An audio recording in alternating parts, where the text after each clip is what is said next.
എല്ലാ കൂട്ടുകാർക്കും നല്ലൊരു ദിവസം ആശംസിച്ചുകൊണ്ട് നമുക്ക് നേരെ ഗീതുവിന്റെയും ഗോവിന്ദിന്റെയും ഇന്നത്തെ നല്ലൊരു വിശേഷം കേട്ടാലോ. ആദ്യമായി കാണുന്നവരാണെങ്കിൽ ചാനൽ ഇഷ്ടപ്പെട്ട ഒന്ന് സബ്സ്ക്രൈബ് ചെയ്യാൻ മറക്കരുതേ. അതോടൊപ്പം തന്നെ കണ്ടുകൊണ്ടിരിക്കുന്ന എല്ലാവരുടെ സപ്പോർട്ടിലേക്കും തുടർന്ന് പ്രതീക്ഷയോണ്ട് നമുക്ക് നേരെ നമ്മുടെ വിശേഷത്തിലേക്ക് അങ്ങോട്ട് പോയാലോ. അങ്ങനെ ഇന്നത്തെ വിശേഷത്തില് അപർണയുടെ അടുത്തേക്ക് ഗീതു ചെല്ലുവാണ്. ഗീതുവിനെ കണ്ടു കഴിഞ്ഞ് അപർണയ്ക്ക് ആ പാടെ സങ്കടമായി. പിന്നീട് തന്റെ പരാതികളും പരിഭവങ്ങളും എല്ലാം ഗീതുവിനോട് പറയുവാണ്. അവസാനം പറഞ്ഞു, അതെ ഇനിയും മറച്ചു വെച്ചിട്ട് കാര്യമില്ല. അതെ അച്ഛനോട് നീ സത്യങ്ങളൊക്കെ പറയണം ഗീതു എന്ന് പറയണം. ഇത് കേട്ടിന് ഗീതു പറഞ്ഞു, അതിപ്പോ വേണോ അവർണയാന്ന് ചോദിക്കണം. വേണം, ഇപ്പൊ പറയണം. ഇനിയിപ്പോ ഇത് മറച്ചു വെച്ചിട്ട് കാര്യമില്ല. ഞാനും കിഷോറും തമ്മിലുള്ള എല്ലാ പ്രശ്നങ്ങളും ഡാഡി അറിഞ്ഞിരിക്കണം. അതുകൊണ്ട് എത്രയും പെട്ടെന്ന് തന്നെ അത് പറയണം. എനിക്കത് പറയാൻ പറ്റില്ല. അതുകൊണ്ട് ഗീതു നീ എനിക്ക് ആ ഒരു ഉപകാരം ചെയ്തു തരണമെന്ന് പറയാം. ഗീതു വല്ലാത്തൊരു പ്രതിസന്ധിയിലായി. എന്ത് ചെയ്യണമെന്ന് അറിയത്തില്ല. ആ സമയം പുറത്ത് ഗോവിന്ദും അജാസും കൂടെ സംസാരിച്ചോണ്ടിരിക്കുക. അപ്പൊ ഗോവിന്ദ അജാസിനോട് ചോദിച്ചു, അല്ല കിഷോറിനെ വിളിച്ചില്ലേ, അവനെ വിളിച്ച് പറഞ്ഞില്ലേന്ന് ചോദിക്കും. ഞാൻ 2-3 വട്ടം ട്രൈ ചെയ്തിട്ടുണ്ടായിരുന്നു ഗോ സാർ, പക്ഷേങ്കില് കിഷോർ ഫോൺ എടുത്തില്ല എന്ന് പറയാം. നമ്മുടെ കോള് കണ്ടു കഴിയുമ്പോൾ അവൻ എടുക്കാനായിട്ട് വഴിയില്ല. കാരണം അവനെ ചതിച്ച് നമ്മളാന്നുള്ള ചിന്ത അവന്റെ മനസ്സിലുണ്ടല്ലോ എന്ന് പറയണം. അപ്പോഴാണ് റഹ്റാം ഓടിക്കതച്ച് അങ്ങോട്ട് വരുന്നേ. വന്നു ചോദിച്ചു, എന്താ എന്താ എന്റെ മോൾക്ക് ഇത് എന്ത് പറ്റിയതാന്ന് ചോദിക്കുകയാണ്. ഇത് കേട്ട് കഴിഞ്ഞപ്പോ ഗോവിന്ദ് പറഞ്ഞു, സാർ ഇപ്പൊ പേടിക്കാനൊന്നുമില്ല. അതെ അപർണിക അപകടനില തരണം ചെയ്തെന്ന് പറയണം. എന്നാലും കുഞ്ഞിനെ രക്ഷിക്കാൻ സാധിച്ചില്ല അല്ലേന്ന് ചോദിക്കണം. ഇല്ല സാർ, കുഞ്ഞിനെ രക്ഷിക്കാൻ കഴിഞ്ഞില്ല എന്ന് പറയണം. അല്ല എൻ്റെ മോള് അവളവിടെ ഉണ്ട്, അവളുടെ അടുത്ത് ഇപ്പം ഗീതു ഉണ്ടെന്ന് പറയണം. അപ്പോഴാണ് രഘുറാമിനൊരു സമാധാനമായത്. പിന്നീട് ചോദിച്ചു, എന്താ സംഭവിച്ചെന്നറിയാവോ? ഇത് കേട്ട് കഴിഞ്ഞപ്പം പെട്ടെന്ന് അജാസ് പറഞ്ഞു, അല്ല അത് പിന്നെ അത് ബോധം കെട്ട് കിടക്കുമായിരുന്നു. അങ്ങനെ പോയി കണ്ട് അപ്പം തന്നെ എടുത്ത് ഹോസ്പിറ്റലിലേക്ക് കൊണ്ടുവന്നാന്ന് പറയാം. അല്ല അപ്പൊ അവിടെ കിഷോർ ഇല്ലായിരുന്നോ ചോദിക്കുവാണ്. ഗോവിന്ദും അജാസ് പരസ്പരം നോക്കണം എന്താ മറുപടി പറയണമെന്ന് നടത്തില്ല. പെട്ടെന്ന് ഗോവിന്ദ് കിഷോർ എന്തോ ബിസിനസ് മീറ്റിംഗിൽ അങ്ങൊന്ന് പോയേക്കുമായിരുന്നു. അല്ല അങ്ങനെയാണെങ്കിൽ ദേ കിഷോറിന്റെ അമ്മയും അനിയത്തിയും കാണണം, അവരും ഇല്ലായിരുന്നു ചോദിക്കുക. അവര് ഏതോ റിലേറ്റീവ്സിന്റെ അടുത്ത് അങ്ങോട്ട് പോയതായിരുന്നു പറയണം. അപ്പോഴേക്കും ഗീതു അങ്ങോട്ട് വന്നിട്ട് പറഞ്ഞു, അതെ ഇനി അങ്കിളിനോട് കള്ളത്തരം പറയണ്ട, സത്യങ്ങളൊക്കെ തുറന്നു പറഞ്ഞോളാനായിട്ട് അവരിനൊക്കെ പറഞ്ഞെന്ന് പറയണം. എന്താ എന്താ കാര്യം ചോദിക്കുകയാണ്. ഇത് കേട്ട് കഴിഞ്ഞപ്പോഴത്തേനും ഗീതുവിന് പെട്ടെന്ന് എന്ത് മറുപടി പറയണമെന്ന് അറിയത്തില്ല. ആ സമയം ഗോവിന്ദോട് എന്താ ഗോവിന്ദേ എന്നിരുന്ന് നിങ്ങൾ എന്താ മറച്ചു വെക്കുന്നത്? എന്ത് കാര്യമാണല്ലോ എനിക്കറിയണം. എന്നെ മോളെ സമ്മതിക്കുന്ന എന്ത് കാര്യമാണ് ഉള്ളതെന്ന് ചോദിക്കണം. അപ്പോഴാണ് ഗീതുവിനെ ഡോക്ടർ വിളിക്കുന്നത്. ആഹാ ഗീതാഞ്ജലി ഇതെന്താ ഇവിടെയെന്ന് ചോദിക്കണം.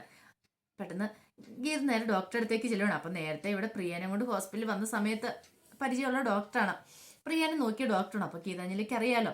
അങ്ങനെ ഗീതു നേരെ ഡോക്ടറെ അടുത്തേക്ക് ചെല്ലണം. അതെ ഇവിടെ അഡ്മിറ്റ് ചെയ്തേക്കുന്ന ഒരു പേഷ്യൻ്റ് ഉണ്ടല്ലോ, അബോർട്ടായിട്ട് അവർണിക, അവള് എൻ്റെ ഫ്രണ്ടാന്ന് പറയണം. ഓഹോ അങ്ങനെയല്ലേ, അപ്പൊ അതായിരിക്കും ഗീതാഞ്ജലി വന്നതല്ലേന്ന് ചോദിക്കുക. അതെ, പക്ഷെ എന്ത് ചെയ്യാനാ, ഞാൻ എന്നോട് പറഞ്ഞിട്ടുണ്ടായിരുന്നു. ഞാൻ വന്ന് നോക്കുമ്പോഴത്തേനും ആ കൊച്ചിന്റെ നില ഇച്ചിരി ക്രിട്ടിക്കലായിരുന്നു.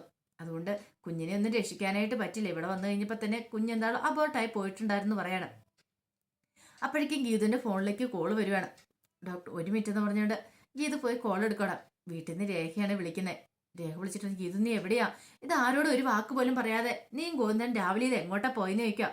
അല്ല അത് പിന്നെ ഞാന് ഗോവിന്ദന്റെ ഹോസ്പിറ്റലാന്ന് പറയാ. ഹോസ്പിറ്റലോ? അതെന്ത് പറ്റി ഹോസ്പിറ്റല്? അത് അപർണയ്ക്ക് ഇത് പ്രശ്നമുണ്ടായി, അപർണയുടെ കുഞ്ഞ് അബോർട്ടായി പോയെന്ന് പറയണേ. ഇത് കിട്ടും. അയ്യോ അതെങ്ങനെ സംഭവിച്ചു? അല്ല അതിനെ കുറിച്ചൊക്കെ നമുക്ക് വിശദമായിട്ട് സംസാരിക്കാം. അല്ല രേഖേച്ചി ഇപ്പൊ എന്താ വിളിച്ചെന്ന് ചോദിക്കുകയാണ്. ദേ കുഞ്ഞാണോ വല്ലാത്ത കരച്ചില, ഞങ്ങളൊന്നും എടുത്തിട്ട് കരച്ചിലാവും മാറ്റുന്നില്ല, കരഞ്ഞു കരഞ്ഞ് തളർന്നൊരു പരുവായിട്ടിരിക്കുക. നീ എത്രയും പെട്ടെന്ന് ഇങ്ങോട്ട് വരണം ഗീതു എന്ന് പറയണം. നീ ഇല്ലാതെ അവന് പറ്റില്ല എന്ന് പറയാം. ദേ പ്രിയ എവിടെ ഇരുന്ന് കരഞ്ഞോണ്ടിരിക്കുവാന്ന് പറയാം. അത് കേട്ടൻ ഗീതു പറഞ്ഞു, അല്ല ഇപ്പൊ അപർണയുടെ അടുത്ത് ആരുമില്ല, ഞാനിങ്ങനെ അങ്ങോട്ട് വരുന്നേ, അതാണോ കുഴപ്പം? അല്ല സ്ത്രീകൾ ആരെങ്കിലും വേണ്ടേന്ന് ചോദിക്കുക. എന്നാ ഒരു കാര്യം ചെയ്യാം, ഞാനും കാഞ്ചനയും കൂടെ അങ്ങോട്ട് വരാം, നീ ഇങ്ങോട്ട് പോരാൻ പറയണം. നീ വരാതെ ശരിയാകത്തില്ല. അല്ലെങ്കിൽ ഇപ്പൊ നീ വന്നെങ്കിൽ കുഞ്ഞിന്റെ കരച്ചിൽ മാറുള്ളൂ. അല്ല ഗോവിന്ദനെ വിട്ടാലോ? ഗോവിന്ദട്ടൻ വിട്ടാൽ ശരിയാകത്തില്ല. കുഞ്ഞിന് പാല് കൊടുക്കണേ തന്നെ നീ വരണ്ടേ, ഒന്ന് പിടിച്ചൊന്ന് കൊടുപ്പിക്കണം തന്നെ. അതുകൊണ്ട് പെട്ടെന്ന് ഇങ്ങോട്ട് വരാൻ പറയണം. എന്നാ ശരി രേഖച്ചേക്ക് ഇങ്ങോട്ട് പോരാ, ഞാനിപ്പൊ തന്നെ അങ്ങോട്ട് വന്നേക്കാന്ന് പറയണം. പിന്നീട് ഡോക്ടറെ അടുത്ത് ചെന്നിട്ട്, ഡോക്ടറെ അതെനിക്ക് ഒരു അത്യാവശ്യമുണ്ട്, പെട്ടെന്ന് പോവാം, ഞാൻ അല്ലാതെ മോന് പറ്റത്തില്ല, അതുകൊണ്ട് എനിക്ക് പോയാൽ മതി അവളെന്നും പറഞ്ഞിട്ട് ഗീത നേരെ ഗോവിന്ദന്റെ കടയിലേക്ക് ചെല്ലുവാണ്. പിന്നീട് ഗോവിന്ദനോട് പറഞ്ഞു, അത് കണ്ടിട്ടാ എനിക്ക് വീട്ടിലേക്കൊന്ന് പോകണമെന്ന് പറയണം.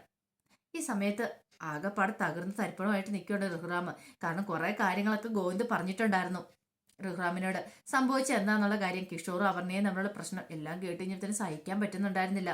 വല്ലാത്തൊരു അവസ്ഥയില് ടെൻഷനിലാണ് റഹ്റാം. കാരണം റഹ്റാം ഇത്രയൊക്കെ ഒന്നും ഒരിക്കലും പ്രതീക്ഷിച്ച കാര്യമല്ലല്ലോ. പിന്നീട് റഹ്റാം പറഞ്ഞു, ഞാൻ കിഷോറിനെ ഒന്ന് വിളിച്ചു നോക്കട്ടെ എന്ന് പറയണം. ഒരു പക്ഷേ ഞാൻ വിളിച്ച് അവൻ എടുത്താലോ, അങ്ങനെ ഒരു പ്രതീക്ഷയുണ്ടായിരുന്നു.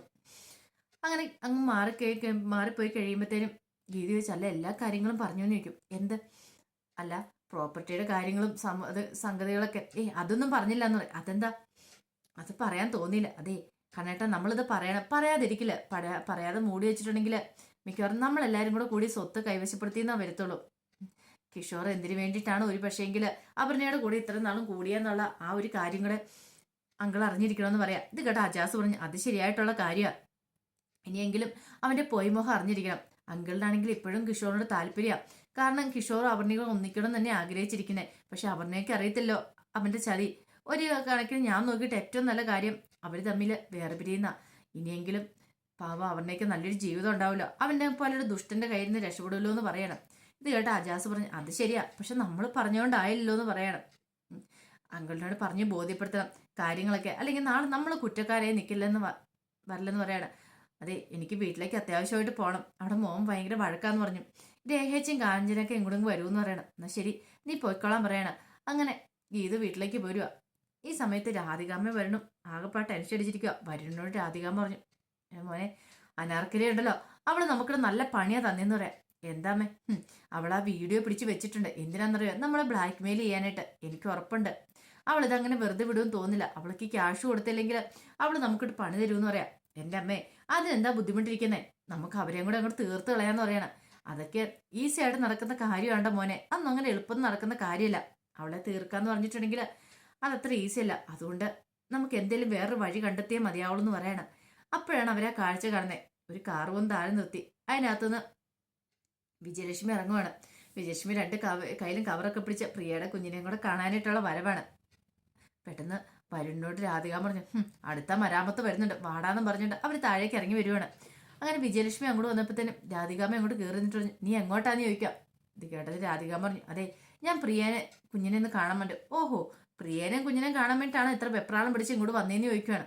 അതെ ഒരു കാര്യം ഞാൻ പറഞ്ഞേക്കാം, വീട്ടിലേക്ക് കാലെടുത്തൊക്കെ ഞാൻ സമ്മതിക്കില്ലെന്ന് പറയാം. ഇത് കേട്ടതും വിജയലക്ഷ്മി വെച്ചു അത് നീയാണോ തീരുമാനിക്കണമെന്ന് ചോദിക്കും. ഞാൻ തന്നെ തീരുമാനിക്കുന്നേ. അതെ നീ ആ അനാർക്കലിക്ക് കൂട്ടുന്നല്ലേ? ആ മാധവമേനോനെ ഇല്ലാതാക്കാൻ ശ്രമിച്ച അനാർക്കലി. അപ്പൊ അനാർക്കലിയെ രക്ഷിക്കാനായിട്ട് കൂട്ടുന്നുള്ളല്ലേ നീയം? അങ്ങനെയുള്ള നീ എന്തിനാണ് ഇങ്ങോട്ട് വലിഞ്ഞു കയറി വന്നേന്ന് രാധികാമ്മ വിജയലക്ഷ്മിയോട് ചോദിക്കുക. ഇത് കേട്ടതും വിജയലക്ഷ്മി പറഞ്ഞു ഞാനേ അനാർക്കലിയോടൊപ്പം നിന്ന് എന്താണെന്നറിയാവോ? അല്ലെങ്കിൽ ഗോവിന്ദ ഒരു കൊലയാളിയായിട്ട് മാറും. ഗോവിന്ദനെ രക്ഷിക്കാൻ വേണ്ടി മാത്രമാണെന്ന് പറയാണ് ഞാൻ അനാർക്കലിയോടൊപ്പം നിന്ന്. അല്ല നീ എന്തിനാ അവളെ ഈ വീട്ടിൽ കയറ്റി താമസിപ്പിച്ചെന്ന് ചോദിക്കാം. ഈ ചോദ്യം കേട്ട ഒന്നും ഞെട്ടി രാധിക. പെട്ടെന്ന് രാധിക പറഞ്ഞു അത് പിന്നെ ഞാന് ഗോവിന്ദനെ രക്ഷിക്കാൻ വേണ്ടിയാന്ന് പറയും. എന്ത് നല്ല മനോഹരമായ കള്ളത്തരം.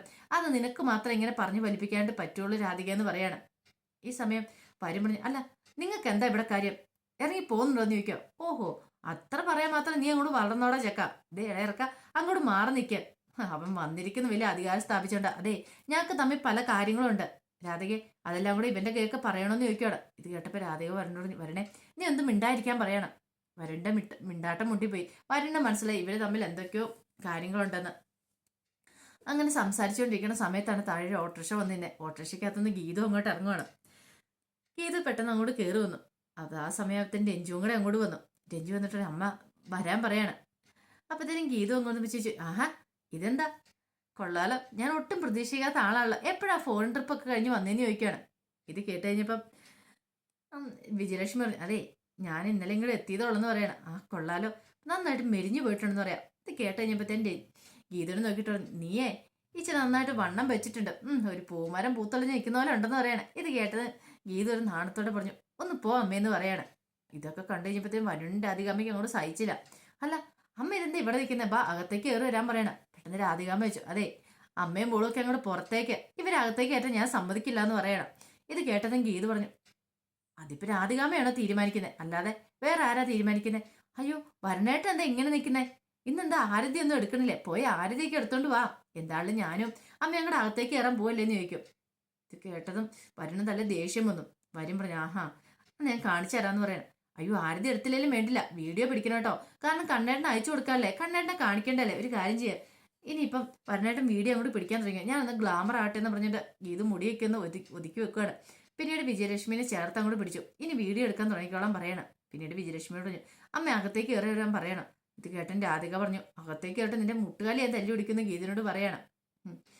ഇത് കേട്ടപ്പോൾ വരുൺ പറഞ്ഞു ഇത് തല്ലി പിടിക്കുക മാത്രമല്ല അകത്തേക്ക് കേട്ടിട്ടുണ്ടെങ്കിൽ നിന്റെ കാല് ഞാൻ വിട്ടു എന്ന് പറയണം. ആണോ? അതെ, എനിക്ക് ഈ പാൻറ്റിന് ഇച്ചിരി നീളം കുറവാന്ന് നീളം കൂടുതൽ എനിക്ക് തോന്നിയിട്ടുണ്ടായിരുന്നു. ഒരു കാര്യം ചെയ്യാം വരണേട്ടാ, ഞാൻ പാൻറ് ഇടുന്ന സമയത്ത് വരണേട്ടൻ വന്ന് ആ പാൻറ്റിന് ഞങ്ങൾ നീളം അങ്ങോട്ട് കുറച്ചേ കേട്ടോ, ഒരു 1.5 ഇഞ്ച് കുറച്ചാൽ മതിയായിരിക്കും എന്ന് പറയണം. രാധിക ചോദിച്ചു, നീ എന്താ ആളെ കളിയാക്കണോ നിൽക്കും? ആളെ കളിയാക്കിയതില്ല, ഉള്ള കാര്യം ഞാൻ അങ്ങോട്ട് പറഞ്ഞല്ലേ. അതെ, ഞാൻ അകത്തേക്ക് കയറണോ വേണ്ടയോ? വേണ്ടെന്നുണ്ടെങ്കിൽ ഇപ്പോഴങ്ങോട്ട് പറഞ്ഞേരെ, ഞാൻ പുറത്തേക്ക് അങ്ങോട്ട് പോയേക്കാം. ദേ, വിജയലക്ഷ്മി അമ്മയോടൊപ്പം ഞാനും കൂടെ അങ്ങ് പോവാം, പിന്നെ മോന്റെ കാര്യങ്ങളൊക്കെ നോക്കിക്കോണമെന്ന് പറയാം. ഇത് കേട്ടതും വരുണും രാധികാമ്മയും പെട്ടു. പിന്നീട് രാധികാമ്മയോട് ഗീത ചോദിച്ചു, അല്ല ഞാൻ അകത്തേക്ക് കയറണോ പുറത്തേക്ക് പോകണോ? ഒരു കാര്യം ചെയ്യാം രഞ്ജു, നീ പോയി കുഞ്ഞിനെ എടുത്തോണ്ട് രാധികാമ്മയുടെ കൊടുക്കാൻ പറയണം. ഇത് കേട്ട രാധികാമ്മ പറഞ്ഞു, അയ്യോ വേണ്ട വേണ്ട എന്ന് പറയാണ്. ഇത് കേട്ടതും ഗീത പറഞ്ഞു, അന്നാ അങ്ങോട്ട് മാറി നിൽക്കാനും പറഞ്ഞിട്ട് അവരെ അങ്ങോട്ട് മാറ്റി നിർത്തിയിട്ട് വിജയലക്ഷ്മിയുടെ കൈയും പിടിച്ചോണ്ട് അകത്തേക്ക് അങ്ങോട്ട് കയറി പോവാണ്. അപ്പം അതിന്റെ വിശേഷങ്ങളൊക്കെയാണ് നമ്മളിന്ന് കാണുന്നത്. ഇതിന്റെ ബാക്കി വിശേഷങ്ങളുമായിട്ട് വൈകുന്നേരത്തെ പ്രൊമോയി വരാട്ടോ. ഒരിക്കൽ കൂടി എല്ലാവർക്കും നല്ലൊരു ദിവസം ആശംസിച്ചുകൊണ്ട് നിർത്തുന്നു. നന്ദി.